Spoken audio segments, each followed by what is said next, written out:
Welcome to 1 Minute Prop Building Tips, designed to help save you time, money, and improve your prop building skills.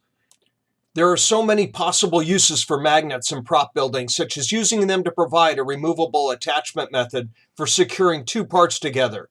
But for now, we're going to look at one application every prop builder will find useful. Keeping your tools organized and easily accessible will make your building projects run more smoothly and will help reduce the frustration of locating the right tool for the job.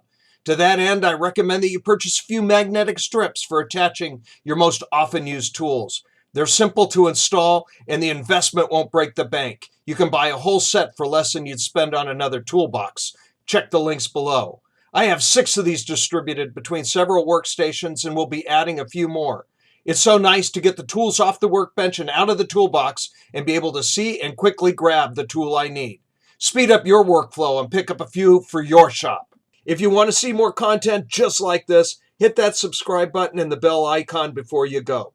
So until next time, keep on building.